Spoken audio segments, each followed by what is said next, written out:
오늘 저는 여러분과 더불어 내적 저항력이라는 제목으로 말씀을 나누고자 합니다. 중세기 천년두의 만년으로 인류의 종말이 이른 것 같았습니다. 각 나라마다 천년두가 창궐해서 대책이 없었습니다. 약이 없었습니다. 천년두에 걸린 사람마다 거의 목숨을 잃었습니다. 그러나 영국의 의사 제너의 종두법으로 말미암아 인류는 살고 천년두는 지상에서 자취를 감추고 말았습니다. 우리들도 어릴 때 모두 우두를 맞았습니다. 팔에 우두의 흔적을 갖고 있지 않은 사람 아무도 없죠. 이렇게 옆으로 올려보면 여기에 아주 우두 흔적이 다 남아 있습니다. 우두를 맞아 천년두에 대한 면역이 생기면 천년두균을 평생 이길 수 있기 때문에 다시는 천년두에 걸리지 않습니다. 우리가 성공적인 인생을 살기 위해서는 육체의 저항력인 면역만 가져서는 안 됩니다. 우리 마음, 즉 내적인 저항력이 있어야 인생을 살아갈 수 있습니다. 이 세상에는 천년두, 고열자, 그 이외에 여러 가지 질병만 있는 것이 아니라 내적인 우리 영혼을 도적질하고 죽이고 멸망시키는 마귀의 음흉한 영적인 질병이 수없이 많습니다. 첫째로 타락한 인간이 살아가는 환경이라는 것은 육신적인 질병뿐 아니라 내적인 질병, 원수들이 굉장히 많습니다. 죄와 인격적인 부패란 적이 우리에게 있죠. 아담과 하와가 타락한 이후로 죄가 인생에게 들어와서 죄는 누룩과 같이 모든 삶을 부패시킵니다. 오늘날 인간들이 사는 개인과 가정과 사회와 국가와 제도와 조직 아무리 아름답게 만들어 놓아도 곧장 부패합니다. 그것은 인류 속에 죄라는 부패의 요소가 들어왔습니다. 그 누룩이 있는 이상 항상 부패는 인간 가운데 있는 것입니다. 이 부패라는 원수, 병균을 우리는 늘 저항해야 되는 것입니다. 야고보서 1장 14절로 15절에 오직 각 사람이 시험을 받는 것은 자기 욕심에 걸려 미혹됨이니 욕심이 잉태한 즉 죄를 낳고 죄가 장성한 즉 사망을 낳느니라. 욕심 없는 사람이 누가 있습니까? 우리 나이 때부터 벌써 탐욕이 생기고 탐욕은 죄악을 낳게 되는 것이고 사망을 끌고 오는 것입니다. 인도의 한 할머니가 생후 3개월 된 손자를 단돈 2,700루피 우리 돈으로 72,000엔에 팔아넘긴 사실이 지난 1월 9일 언론에 보도되었습니다. 사장한 카툰이라는 이름의 이 할머니는 너무 가난해서 도저히 손자를 키울 수 없었다면서 이를 시인했습니다. 며느리는 손자를 낳은 후 기머거리 된 남편을 버리고 도망을 쳐버렸습니다. 얼마 있지 않다가 기머거리 된 아들도 가출을 하고 말은 것입니다. 그래서 그 손자를 맡은 할머니는 귀머거리 아들 맞아 가출하자 거지 부부에게 손자를 팔았습니다. 아이를 산 거지 부부는 아이를 키우고 싶었다고 말했지만 사실은 아이를 이용해서 더 많은 구걸을 하기 위한 것으로 확인되었습니다. 인도에서는 구걸하는 아이들이 많습니다. 수없이 인도에 많이 가서 제가 전도를 했지만 많은 어린아이들이 팔다리가 잘리고 흉악한 불구자가 되어서 구걸을 하는 애들을 봅니다. 이것은 구걸을 하기 위해서 거지들이 어린아이를 사서 강제로 팔을 끊고 다리를 자르고 온몸에 흉터를 주어서 사람들에게 동정을 사서 돈을 얻을 수 있도록 하기 위해서 그렇게 하는 것입니다. 저는 너무나 흉악하게 수족이 절단된 어린아이들을 보고 기가 막혔습니다. 동정보다도 마음속에 혐오감이 생겨난 것입니다. 바로 이 어린아이도 거지 부부가 산 것은 어린아이의 수족을 절단해서 구걸의 도구로 삼으려고 그렇게 했던 것입니다. 그런가 하면 지난 1월 30일자 인터넷 신문 기사에는 우리나라의 20대 엄마가 생활비를 고민하다가 평소 인생의 걸림돌로 여겨오던 4살 된 딸을 인적이 드문 공문터에 버렸다가 발각된 적도 있습니다. 타락한 인간은 그 마음이 부패했기 때문에 무슨 일도 행하는 것입니다. 살인도 행하고 강간도 행하고 도적질도 행하고 불의와 부정 모든 것을 행하는 것입니다. 이러한 것에 노출되어 있는 우리들은 이러한 세력과 끊임없이 대결해야 되는 것입니다. 우리가 사는 이 세상에는 세속적인 타락이란 적이 득실거립니다. 시편 14편 1절에 어리석은 자는 그의 마음에 이르기를 하나님이 없다 하는도다. 그들은 부패하고 그 행실이 가증하니 선을 행하는 자가 없다. 하나님을 부정하는 사람들 속에는 행실이 가증하고 선은 없다고 성경은 말하고 있는 것입니다. 요한일서 2장 16절에 이 세상에 있는 모든 것이 육신의 정욕과 안목의 정욕과 이생의 자랑이니 다 아버지께로부터 온 것이 아니요 이 세상으로부터 온 것이라고 말하고 있는 것입니다. 그런 적만 있는가 하면 심신의 연약과 병이란 적도 우리의 주변에 끊임없이 우리를 공격해 오고 있는 것입니다. 시편 38편 3절로 6절에 나의 죄로 말미암아 내 뼈에 평안이 없나이다. 내 상처가 썩어 악취가 나오니 내가 우매한 까닭이로소이다. 내가 아프고 심히 구부러졌으며 종일토록 슬픔 중에 다닌다고 탄식했습니다. 이사야 1장 5절에 너희가 어찌하여 매를 더 맞으려고 폐역을 거듭하느냐. 온 머리는 병들었고 온 마음은 피곤하였다고 말했으며 전도서 5장 11절은 많은 근심과 질병과 분노가 그에게 있다고 말한 것입니다. 우리가 사는데 마음의 시기, 분노, 질투, 고통, 좌절, 절망 이러한 것이 끊임없이 우리를 공격해 오는 것입니다. 이러한 것과 우리는 대적해야 되는 것입니다. 우울증은 소리 없이 많은 사람들을 죽음으로 몰아넣고 있습니다. 한 해 동안 우울증으로 인해 죽는 사람이 5천 명이나 되는데 이들 대부분이 자살이라는 방법으로 우울증을 해결하고 있는 것입니다. 통계청 자료에 의하면 한 해에만 20대부터 50대까지 무려 1000여 명이 자살을 합니다. 이들 중에는 대학 교수, 교장 등 사회적으로 성공한 사람들도 있습니다. 영국의 시인 밀턴은 마음은 천국도 만들고 지옥도 만든다고 말했습니다. 미국 시사 주간지 타임은 마음으로 몸을 치유하기라는 기사에 의하면 우울증에 걸린 사람은 골다공증, 심장병, 당뇨병, 암과 치매까지 걸리게 되고 만병의 근원이 마음에서 비롯한다고 기록했습니다.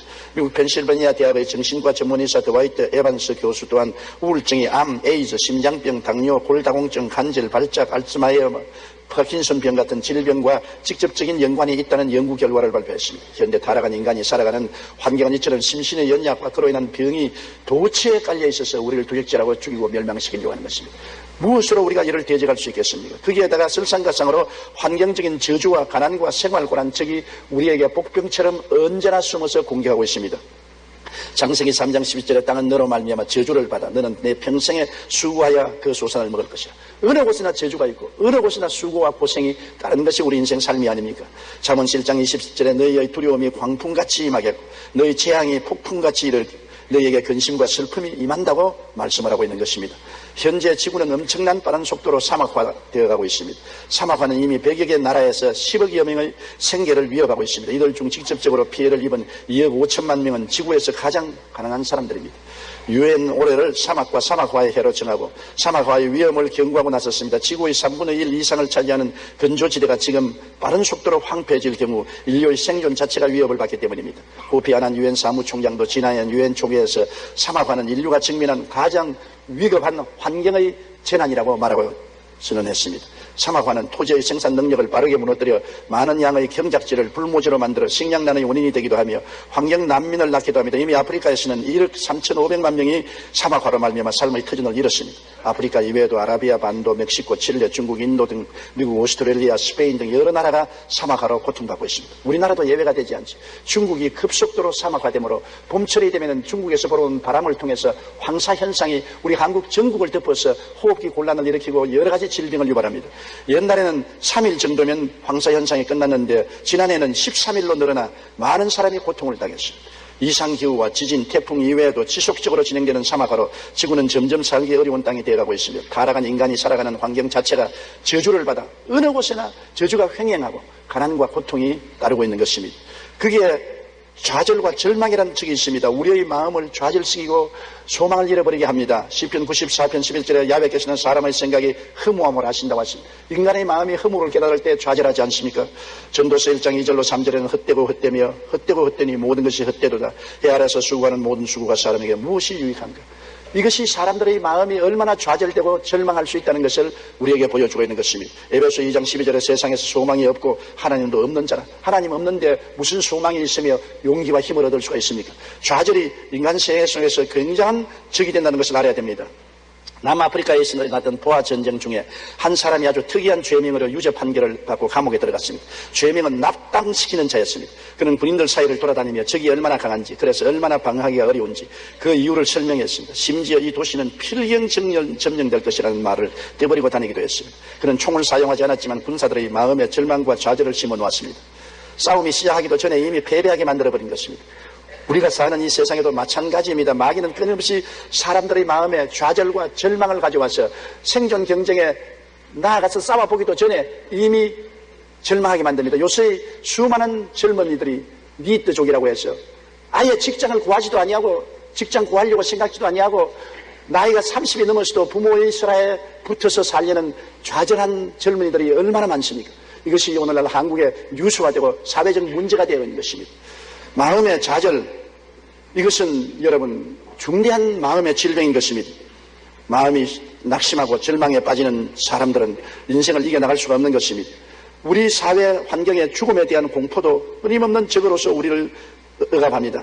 시편 107편 10절로 11절에 사람이 흑암과 사망의 그늘에 앉으며 곤고와 쇠사슬에 매이면 하나님의 말씀을 거역하며 지은자의 뜻을 멸시합니다. 아담과 하와의 하나님의 말씀을 거역하고 지은자의 뜻을 거역한 이후로 사망이 인생에 들어오고 사람은 누구를 불구하고 생로병사의 악순환에 빠져 있는 것입니다.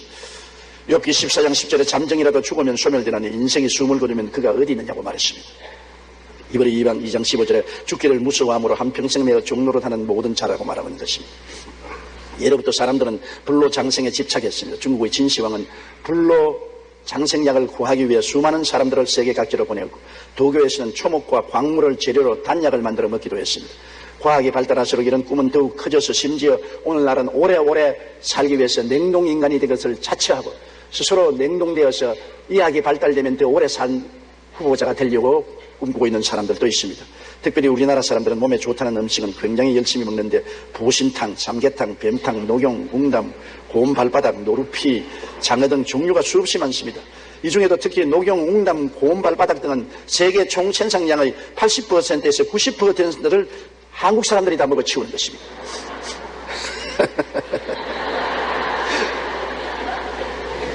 저는 아직 고운 발바닥을 먹어본 적이 없어요. 사람들이 왜 이렇게 몸에 좋다는 것을 열광하고 오래 살려고 인간의 모든 힘을 다 합니까? 죽음이 두렵기 때문인 것입니다. 안 죽고 조금이라도 더 오래 살려고 인간들은 몸부림칩니다. 사람들은 원래 죽지 않도록 만들어졌는데 죽는 것은 죄 때문에 죽습니다. 그러므로 죽음이 사람들의 마음속에 안타까운 것입니다. 둘째로, 그러면 이러한 수많은 정신적인 질병이 우리 주변에 횡행하고 있는데 이를 어떻게 이기겠습니까? 천년두가 만연할 때 젠너가 종두법을 발견하자 천년두를 이기고 박멸할 수 있는 것처럼 우리의 마음을 도적질하고 죽이고 멸망시키는 주위 환경의 수많은 저주와 고통과 괴로움을 극복하고 살려면 마음의 저항력을 얻어야 되는 것입니다. 마음의 면역을 얻지 않으면 우리는 결코 인생을 성공하고 살 수가 없는 것입니다. 그러면 마음의 면역을 어떻게 얻을 수가 있는 것입니까? 예수 그리스도 안에서 내가 누구인 줄을 확실히 알아야 마음의 면역을 가질 수가 있는 것입니다. 내가 내적으로 어떠한 사람인 것을 확실히 알면 강하고 담대하게, 눈에는 아무 전자 안 보이고 귀에는 아무 소리 안 들리고 손에는 잡히는 없을지라도 원수가 구름대같이 다가올지라도 내가 굳세게 설 수 있는 것은 내가 누군지 알기 때문인 것입니다. 옛말에도 적을 알고 나를 알면 100분 싸워야 100분 이긴다고 말한 것입니다. 성경 고린도후서 5장 17절에는 그런즉 누구든지 그리스도 안에 있으면 새로운 피조물이라. 이전 것은 지나갔으니 보라 새 것이 되었도다. 아담의 참담한 타락의 열매를 먹고 사는 이전 사람은 지나가고 그리스도 안에서 새로운 신분을 얻게 된 내 자신을 발견해야 마음의 저항력을 얻을 수가 있는 것입니다. 성경에는 요한복음 8장 32절에 진리를 알지니 진리가 너희를 자유케 하려고 하는 것입니다. 우리는 예수 그리스도를 구주로 모시고 난 이후에 어떠한 신분으로 변화된 것입니까? 우리는 죄의 노예가 아니라 죄에서 용서받고 의롭다함을 얻고 하나님의 영광을 받은 신분으로 변화된 것입니다. 내 힘으로 된 것이 아니라 하나님이 그러한 신분을 선물로 우리에게 입혀주신 것입니다. 자기가 누군지를 알아야 돼요. 로마서 8장 1절로 2절에 그러므로 이제 그리스도 예수 안에 있는 자에게는 결코 정죄함이 없나니 이는 그리스도 예수 안에 있는 생명의 성령의 법이 죄와 사망의 법에서 너를 해방하였습니다. 우리는 해방된 신분, 죄와 사망의 법에서 자유를 얻고 이제는 용서와 의와 영광으로 옷 입은 사람이 되었다는 자기의 새로운 신분을 확실히 알아야 되는 것입니다. 로마서 3장 24절에 그리스도 예수 안에 있는 속량으로 말미암아 하나님의 은혜로 값없이 의롭다 하심을 얻은 자가 되었다고 말한 것입니다. 그리고 또 우리가 알아야 될 것은 우리는 세상과 마귀를 벗어버리고 거룩하고 성령 충만한 신분이 되었다는 것을 알아야 되는 것입니다. 내가 잘나서 그런 것이 아니라 하나님이 값없이 선물로 성령 충만한 신분을 주셨다는 것입니다. 고린도전서 6장 11절에 주 예수 그리스도의 이름과 우리 하나님의 성령 안에서 세성과 거룩함과 의롭다 하심을 받았다고 말하는 것입니다. 선물로 주신 것입니다. 19절과 20절에 너희 몸은 너희가 하나님께로부터 받은 바 너희 가운데 계신 성령의 전인 줄을 알지 못하냐고 말합니다. 성령께서 예수를 구주로 믿은 사람 속에 하나님의 성전 삼고 와서 거하신 것입니다. 여러분은 오늘 혼자 앉아있는 것이 아니라 여러분 속에 성령이 와서 거하신 것입니다. 성령의 전이신 것입니다. 성령을 선물로 주신 것입니다. 인생을 홀로 살지 않고 세상과 마귀를 이기고 거룩하고 성스럽게 살 수 있는 성령의 능력이 우리 속에 들어와 있는 신분을 얻게 된 것입니다. 우리는 또한 건강한 신분을 얻었습니다. 좌우간 어떻게 정신적으로 육체적으로 질병에 둘러싸이고 짓밟힌다 할지라도 우리의 신분 자체는 이미 옛날 신분이 아닙니다. 병들고 고통당하고 괴로움을 입는 그런 옛 신분이 아닙니다. 거기에서 우리는 해방되었습니다. 베드로전서 2장 24절에 친히 나무에 달려 그 몸으로 우리 죄를 담당하셨으니 이는 우리로 죄에 대하여 죽고 의에 대하여 살게 하였습니다. 그가 채찍에 맞음으로 너희는 나음을 얻었다고 말한 것입니다. 우리는 나음을 얻은 신분인 것입니다. 저는 이 신분을 종종 사용합니다. 병이 안 들 수가 없어요. 늘 육신의 허약을 가져오고 질병이 나에게 홍수처럼 다가옵니다. 그럴 때마다 제가 저항을 할 수 있습니다. 내 신분을 알기 때문에 너희 원수 질병아, 나는 제가 채찍에 맞음으로 나음을 입은 몸이다. 나의 신분은 건강을 얻은 신분이다. 그러므로 너는 나하고 상관이 없으니 물러가라.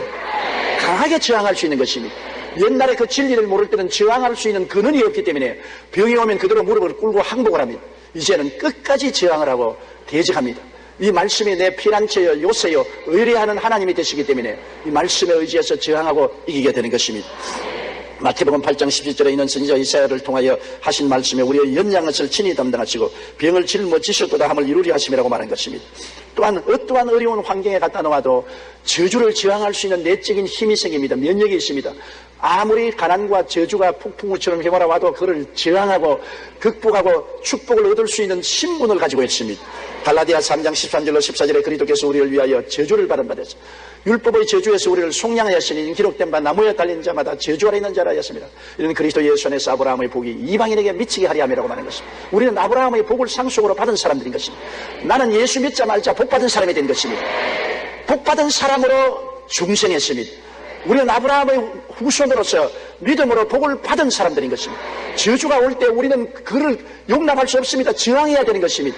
내적인 저항력을 가지고 있습니다. 왜냐하면 말씀이 우리 속에 들어와 있기 때문인 것입니다. 성경 말씀에 내 말이 너희 안에 있으면 무엇인지 구하라 그래야만 이루리라고 말씀하신 것입니다. 말씀이 들어오지 않으면 저항력이 없습니다. 말씀이 내 마음속에 있으면 그를 통해서 믿음이 생기고 내가 믿음으로 저항을 하면 원수는 한 길로 왔다 7길로 도망치게 되는 것입니다. 저주는 이 세상에 횡행하지만은 예수 그리스도를 믿고 자기 새로운 신분을 깨달은 사람은 그 저항 앞에 한 길로 갔다가 7길로 도망을 치고 축복은 물줄기 같이 넘쳐나게 되는 것입니다. 우리는 영생 천국을 얻은 신분입니다. 죽음이 와도 두렵지 않습니다. 왜? 우리는 이미 영생 천국을 얻었습니다. 그리스도 안에서 함께 죽고 장사 지내고 그리스도 안에서 부활하사 하나님 우편에 이미 앉아있는 것입니다. 이미 부활 영생을 얻은 신분을 가지고 있기 때문에 죽음은 그저 지나가는 경험에 불과하는 것이지 안개와 구름같이 아무런 힘이 없는 것입니다. 골로새 1장 13절에 그가 우리를 흑암의 권세에서 건져내서 그의 사랑의 아들 나라로 옮기셨다고 말했으므로 이미 우리 호적이 하나님의 아들 예수 그리스도의 적에 들어가 있는 것입니다. 우리는 이미 영생을 얻은 자녀로서의 호적이 들어가 있는 것입니다. 골로새 3장 4절에 우리 생명이신 그리스도께서 나타나실 그때 우리도 그와 함께 영광 중에 나타나리라고 했었습니다. 그러므로 사망은 이기는 것이 없습니다. 쏘는 힘이 없습니다. 우리는 내적으로 그리스도를 믿음으로 이미 부활하고 영생천국을 얻었으므로 사망을 저항할 권세를 가지고 있는 것입니다. 이상재 선생이 독립운동을 하다가 대전교도소에 갇혔을 때 이야기입니다. 한 번은 일본의 한 신문사 기자가 면회를 와서 이상재 선생을 회유하기 위해 선생님 인도의 간디는 사람이 태어났으면 100년은 살아야 한다고 했는데 선생님도 앞으로 몇 년 더 살 수 있다고 생각합니까? 그렇게 물은 것은 이 말은 좀 더 오래 살고 싶으면 감옥에서 더 이상 고생하지 말고 일제에 순종해서 여생을 평안히 보내란 말인 것입니다. 그러자 이상재 선생이 기자를 향해 왜 내가 100년만 살겠는가? 영원히 살아야지. 그러니까 기자가 깜짝 놀라서 어떻게 사람이 영원히 살 수 있습니까? 이상재 선생은 예수를 믿으면 영원히 산다네. 예수께서 나를 믿는 자는 영원히 죽지 아니하리라고 말씀하셨네. 자네가 나를 만나러 온 것을 보니 나를 통해 예수 믿게 하시는 하나님의 섭리인가 보군. 당장 회개하고 예수 믿게. 기자가 혼비백산을 하고 그냥 도망을 치고 말한 것입니다. 이 말에 신문 기자는 결국 아무리 해도 이상재 선생을 쓸 듯 못한다고 하는 사실을 알게 된 것입니다. 우리가 어떠한 상황에 있든지 적을 알고 나를 알면 100번 싸워서 100번 이길 수가 있는 것입니다. 사람은 자기의 신분이 무엇인지 모르고 사는 사람이 많습니다. 정체성이 없습니다. 자기를 정체불명의 사람으로 내버려 놓습니다. 정체불명의 사람에게 온갖 환경적인 적이 와서 물고 찢고 싸워도 대적할 수 없지 않습니까? 정체불명이니까. 그러나 예수 그리스도 안에서 내가 어떠한 신분을 얻었는지 확실히 하고 내 정체성이 확립되면 저항할 수가 있는 것입니다. 젠너의 우두를 맞으면 그 우두가 천연주를 저항해서 이기는 것처럼 우리 속에 저항력을 가질 수 있는 것은 우리 속에 확실한 자아 신분이 있어야 되고 또 확실한 자기 이미지가 있어야 되는 것입니다. 확실히 자화상이 있어야 되는 것입니다. 내가 거울을 볼 때마다 어떻게 생긴 것을 기억하는 것처럼 내 마음의 자화상이 뚜렷해야 됩니다. 사랑하는 자여 내 영혼이 잘됨같이 내가 범사에 잘되며 강건하기를 간구하노라. 나는 전인구원과 영육간에 하나님의 축복을 받은 사람이란 자화상을 가지고 있어야 되는 것입니다. 시편 103편 3절로 5절 말씀과 같이 내 영혼아 야훼를 송축하라. 내 속에 있는 것들아 다 그 성호를 송축하라. 내 영혼아 야훼를 송축하며 그 모든 은택을 잊지 말라. 너 자화상을 잊지 말라. 제가 내 모든 죄악을 사하시며 내 모든 질병을 고치시며 내 생명을 파멸해서 구속하시고 인자와 긍휼로 관을 씌우시며 내 소원을 만족케 하사 내 청춘으로 독수리같이 새롭게 하는 거다. 이게 자화상입니다. 새로운 여러분 신분의 사진인 것입니다. 여러분은 십자가를 통하여 여러분 자신을 찰칵 찍어놓은 그 사진을 가슴 속에 붙여놓고 항상 바라보고 살아야 되는 것입니다. 자기 자화상이 긍정적이고 창조적으로 뚜렷한 모습을 가지고 있어야 저항력을 가질 수 있습니다. 마귀가 오면 원수 마귀야 물러가라. 나는 너와 상관이 없다고 말할 수 있는 것입니다. 그뿐 아니라 우리는 하나님이 우리에게 값없이 주신 자기의 지위도 확실히 알아야 돼요. 베드로전서 2장 9절처럼 너희는 택하신 족속이요 왕같은 제상이요 거룩한 나라요 그의 소유된 백성이 되었으니 하나님이 값없이 우리에게 그냥 택해 주셨으니 마귀가 와서 너는 버림받았다, 너는 쓸데없는 놈이다, 하나님은 너를 사랑하지 않는다고 말해도 우리는 웃기는 소리 하지 마라. 나는 택하신 족속이다. 하나님이 택하여 주었다. 저항력이 있습니다. 말씀이 있으니까 나는 왕같은 제상이다. 나는 죄와 질병, 저주와 절망과 죽음을 다스리는 왕이요 하나님을 섬기는 제상으로 하나님 만들어주셨다. 나는 왕같은 제상으로 산다. 놀라운 저항력을 가지는 것입니다. 거룩한 나라다. 나는 하나님이 택해서 하나님 나라로 삼아주셨다. 세상 나라에서 하나님의 특별한 취급을 받는 나라요 소유된 백성이 되었으니 하나님이 나와 같이 계신다. 아무리 말해도 소용없다. 나는 버림받지 않고 나는 외롭지 않고 나는 던져버림을 받지 않았다. 나는 하나님과 같이 계신다. 마음의 저항력은 진리를 알아야 하는 것입니다. 자기의 신분과 자기의 자화상과 자기의 지위를 분명히 알면 마음의 강력한 저항력을 가질 수 있는 것입니다. 마치 산성 도성에 들어있는 사람과 같습니다. 마귀의 진을 격파할 수가 있는 힘이 생겨나는 것입니다. 셋째로 이제 우리가 자기의 자화상을 알았으면 믿음에 굳게 서서 종의 멍에를 거부해야 되는 것입니다. 갈라디아 5장 1절에 그리스도께서 우리를 자유케 하였고 자유를 주었으니 그러므로 굳건하게 서서 다시는 종의 멍에를 매지 마라. 사람들이 이 세상에 예수 믿으면서 왜 종의 멍에를 맵니까? 왜 죄의 멍에를 메고 세상과 마귀가 짊어지는 멍에를 메고 질병의 멍에를 왜 걸머지며 저주의 멍에하에 고생을 하고 사망과 음부의 고통 속에 허덕입니까? 종의 멍에를 왜 매야 하는 것입니까? 우리는 종의 멍에를 담대하게 꺾어버려야 되는 것입니다. 아무리 이 원수가 오더라도 우리는 새로운 신분을 알고 자화상을 알고 직위를 알았은즉 이제는 이것을 사용해야 되는 것입니다. 어떻게 생각할까요? 새로운 신분을 따라 생각을 바꿔야 되는 것입니다. 생각이 패배집이 되면 안 돼요. 생각이 나는 죄인이다, 나는 마귀에게 이길 수 없다, 나는 병자다, 나는 저주받았다, 나는 절망이다. 그런 생각을 가지고 있으면 아무리 하나님이 새로운 신분을 주셔도 소용이 없습니다. 새로운 신분을 따라 생각을 바꿔야 되는 것입니다.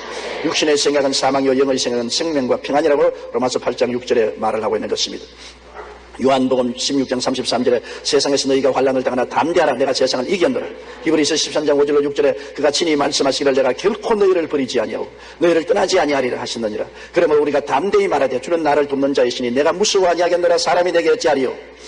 여러분 긍정적으로 강하게 마음을 먹을 수 있는 것은 생각이 바뀌어져야 되는 것입니다. 데이비드 리버만은 그의 책 나에겐 분명 문제가 있다 해서 이렇게 말했습니다. 사람은 자신이 생각하는 모습대로 되는 것이다. 지금 자신의 모습은 자신의 생각에서 비롯된 것이다. 내일 다른 위치에 있고자 한다면 자신의 생각을 바꾸라. 생각을 바꾸라. 옛아담의 생각에서 그리스도 안에서 새로운 피조물이 되고 새로운 신분을 얻어 오중복음과 삼중 축복을 받고 사중 직위를 얻은 자신의 생각으로 바꾸라는 것입니다. 생각이 바뀌면 인생이 바뀌어지는 것입니다. 생각이 바뀌면 자아가 바뀌어지는 것입니다. 생각을 굳세게 바꾸는 여러분이 되시기를 주님 이름으로 축원합니다. 그리고 새로운 신분을 쫓아 소망찬 긍정적인 꿈을 가져야 되는 것입니다. 새로운 신분을 얻었으니 그 신분을 따라 눈에는 아무 전가 안 보여도 귀에는 아무 소리 안 들려도 내 가슴 속에 소망찬 꿈을 가져야 되는 것입니다. 아무리 지금 날씨가 춥고 눈설이 분분해도 우리의 마음속에 봄을 품고 살 수 있습니다. 우리 한국에는 봄이 오니까 우리 모든 사람이 아무리 추워도 봄이 온다는 것을 알고 마음에 봄의 꿈을 품을 수 있는 것처럼 우리는 십자가를 통하여 아무리 환경이 어려운 고통에 처해도 예수님으로 말미암아 새로운 신분과 새로운 자화상과 새로운 지위를 얻었으니 그대로 된다는 꿈을 가져야 되는 것입니다. 에베소 3장 20절에 우리 가운데 역사하는 능력대로 우리의 구하는 것이나 생각하는 모든 것에 넘치도록 능히 하실 것이라고 말씀한 것입니다. 그러므로 여러분 마음속에 긍정적인 꿈을 놓치면 안 됩니다. 추운다고 모든 것이 얼어붙었다고 절망이라고 생각하면 그 사람은 절망입니다. 이런 추위 속에서도 봄을 꿈꿉니다. 봄을 꿈꾸어야 돼요. 여러분 화훼 시장에 가보십시오. 이미 봄철에 팔 꽃들을 수없이 가꾸고 있는 것입니다. 여러분이 아무리 인생이 스산하고 추운 겨울 같아도 마음속에 주님은 봄을 심어주었습니다. 십자가를 통하여 새로운 신분이란 봄을 주셨으며 새로운 자가성이란 봄을 주었으며 사중집이란 봄을 주셨습니다. 봄을 가슴에 품고 꿈꾸는 여러분 되시기를 주님 이름으로 축원합니다. 소망차고 긍정적인 꿈을 꾸십시오. 영국의 존 메이저 수상은 매우 가난한 가정에서 태어났습니다. 그는 16살 때 학교를 중퇴하고 가족을 부양하기 위해 노동 현장에 뛰어들어 새벽부터 공사 현장에서 콘크리트 반죽을 하는 노동자였습니다. 2시간 새벽 노동을 마치면 간단한 토스트로 아침 식사를 대신해야 했습니다. 그러나 그는 늘 긍정적인 생각으로 자신의 삶에 대한 희망과 꿈을 잊지 않았습니다. 언제고 그는 영국에서 가장 위대한 인물이 되고 영국을 이끄는 사람이 될 것이라는 꿈을 버리지 않았습니다. 비록 학교는 중퇴하고 건설 노동장에서 세멘트 반죽을 하는 사람이었지만 그 한겨울 같아도 마음속에 꿈은 봄날의 꿈을 꿀 수가 있는 것입니다.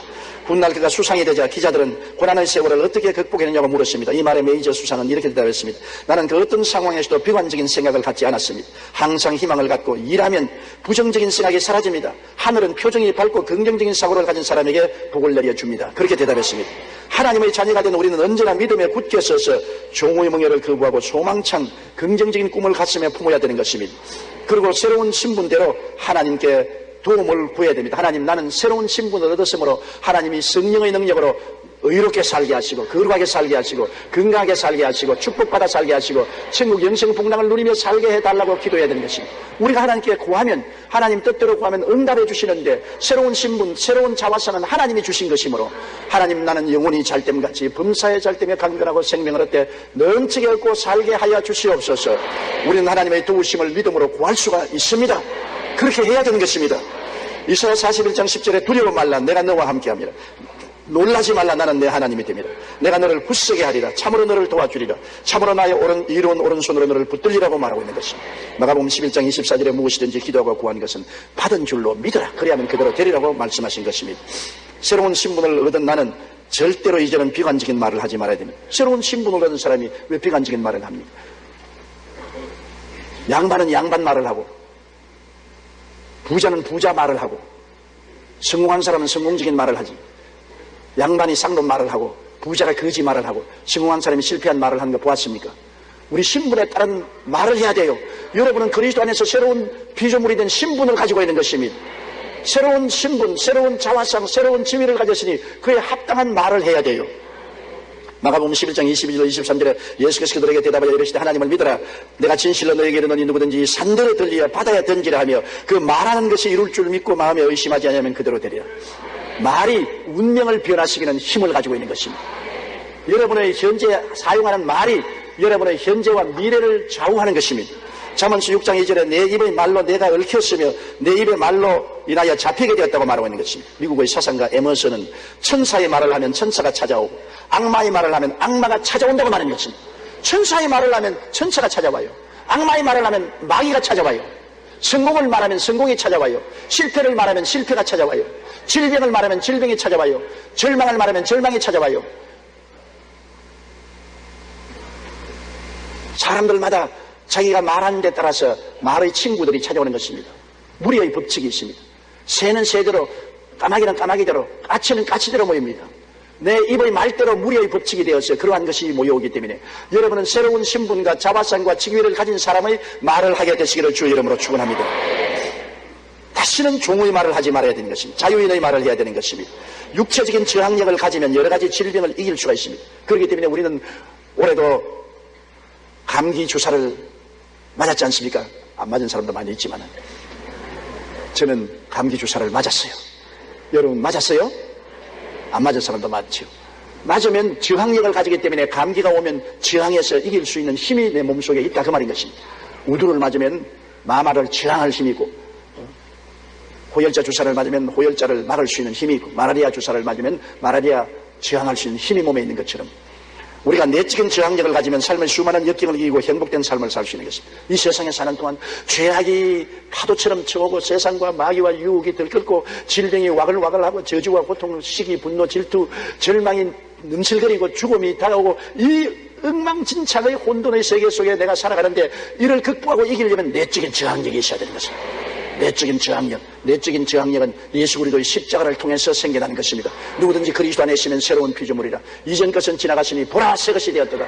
새 것이 된 새로운 신분과 새로운 자화상과 자기의 새로운 직업을 확실히 알고 굳세겠으면 내적 저항력을 가지고 원수를 대적하면 원수가 왔다가 한 길로 왔다가 7길로 도망을 치고 여러분은 영혼이 잘됨같이 범사에 잘되며 강건하고 생명을 얻되 넘치게 얻는 삶을 살아갈 수가 있습니다. 내적 저항력 얼마나 중요한지 모릅니다. 그렇기 때문에 지킬 만한 것보다 내 마음을 지켜라. 생명의 근원이 이에서 남이니라. 내 마음의 저항력을 가지고 있으면 그 속에 생명이 넘쳐나서 승리하는 삶을 살아갈 수가 있는 것입니다.